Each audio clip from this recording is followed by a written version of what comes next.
Dr. Nardi here, back with another video. In this video, we will be discussing the concept of crime. Our focus today is the introduction to criminal behavior. We'll lay the groundwork for this entire course, exploring how we define crime, the major theories that try to explain it, and how we actually measure it. This first chapter is crucial because it sets the stage for everything that follows. So, what is crime? At its most basic level, criminal behavior is any behavior that violates the criminal code. It's an act that society has deemed punishable by law. But here's the central challenge, and it's a big one. There is no single, all-encompassing explanation for why people commit crimes. It's a deeply complex issue. We often crave simple answers, but the reality is that understanding crime requires us to grapple with complicated and interconnected factors. This course and this textbook will approach crime from a psychological perspective. We'll focus on the individual, their behaviors, mental processes, and development. However, we must acknowledge that criminology is a truly multidisciplinary field, drawing critical insights from sociology, anthropology, economics, and history to get a fuller picture. We all have our own personal theories about why people do the things they do, including committing crimes. One common example is the just world hypothesis. This is the belief that people generally get what they deserve. Someone with a strong just world belief might hear about a burglary and think, well, that person deserved the punishment they got, or even blame the victim by saying they should have had better locks. It's a way of making sense of a chaotic world, but it oversimplifies reality. In contrast, a scientific theory has a more rigorous goal to identify the actual causes or precursors of criminal behavior. The ultimate purpose here isn't just to understand crime, but to develop effective strategies to reduce or control it. Scientific theories are built on evidence, observation, and systematic study. Let's turn to one of the earliest formal theories of crime, classical theory, developed in the 18th century by Cesare Beccaria. The core idea here is free will. Classical theory posits that humans are rational actors who weigh the potential pleasure of an act against the pain or punishment they expect to receive. You choose to commit a crime. Therefore, to stop crime, punishment must be swift, certain, and severe, enough to outweigh any pleasure the crime might bring. This is the foundation of deterrence theory. Modern examples are everywhere, from the surveillance cameras watching over a public square to mandatory minimum sentencing laws. The goal is to make the cost of crime too high. In direct contrast to classical theory, we have the positivist school. Positivism argues that behavior isn't just a matter of free will. It's determined by antecedents, prior experiences, and influences that are beyond an individual's complete control. Early positivists, like Cesare Lombroso in the late 1800s, focused on biological antecedents. He infamously conducted measurements on the skulls of prisoners, believing he could identify physical traits like head size or jaw shape that predispose people to be criminal types. Of course, the field has evolved.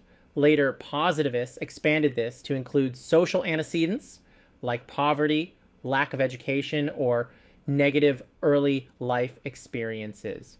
Most contemporary criminological theories are positivist in nature. They drive crime prevention efforts that aim to fix these antecedents, such as providing support services for at-risk youth. Now, let's look at three broad perspectives on human nature, starting with the conformity perspective. This view sees humans as fundamentally good creatures who are trying to do the right thing. We are naturally inclined to conform to the values of the society we live in. So, why does crime happen? The classic explanation is strain theory, most famously associated with sociologist Robert Merton. Merton argued that crime arises when there's a disconnect or strain between society's prescribed goals, like financial success, and the legitimate available means to achieve them. If you can't get ahead by playing by the rules, you might resort to breaking them. The nonconformist perspective takes the opposite view. It assumes that human beings are fundamentally undisciplined, unruly, and would commit crimes without rules and controls to hold us in check. From this viewpoint, deviance is normal. This is where many biological and neurobiological theories fit in. They look for genetic predispositions or physiological features that might make someone more prone to aggression or antisocial behavior. It's important to note this perspective doesn't necessarily blame the individual. The source of their deviance might be something like chronic malnutrition or exposure to environmental toxins during childhood that affected their brain development. Our third view is the learning perspective, which sees humans as being born neutral, a blank slate. We aren't inherently good or bad. We are shaped by our environment. This perspective argues that all our behaviors, beliefs, and tendencies are learned. Social learning theory from Albert Bandura emphasizes how we learn by imitating role models and through reinforcement, rewards, and punishments. A key theory here is Edwin Sutherland's differential association theory. Sutherland proposed that criminal behavior is learned through social interaction in the same way we learn anything else. It's not because of some emotional disturbance or innate flaw. You learn to be a criminal from the people you associate with. As we've said, criminology is a team sport. Let's briefly break down the major players. Sociological criminology traditionally examines groups. It looks at the relationship between crime and demographic variables like age, race, gender, and socioeconomic status. It focuses on the structural and external factors that influence behavior. Psychological criminology, our focus, zeroes in on the individual. It studies how behavior, cognition, and development relate to crime. It's interested in how aggression is learned, how personality traits contribute to crime, and how offenders process information. Finally, psychiatric criminology also focuses on the individual, but traditionally from a medical standpoint. It examines the influence of unconscious drives, early experiences, and mental illness on a criminal behavior. Psychiatrists having a medical degree can explore biochemical factors and prescribe medication. Okay, so we have our theories, but how do we know how much crime is actually happening? To study crime, we have to measure it, and there are three primary sources of crime data in the United States. First, we have official police reports, most notably the FBI's Uniform Crime Reports, or UCR. Second, we have self-report studies, where we ask people directly about their own criminal activities. And third, we have victimization surveys, where we ask people about their experiences as victims of crime. Each of these methods has its own strengths and critical weaknesses.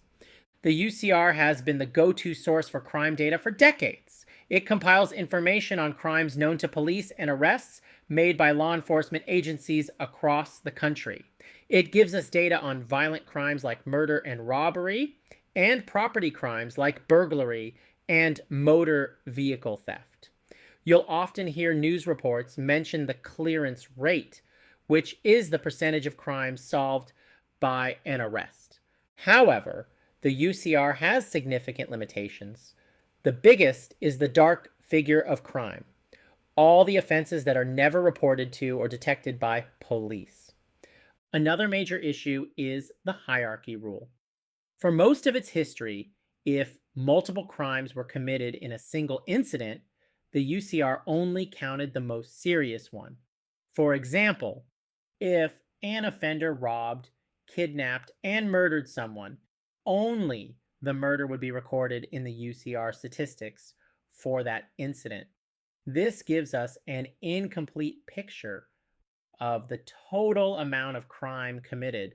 To address the UCR's shortcomings, the FBI developed the National Incident Based Reporting System, or NIBRS.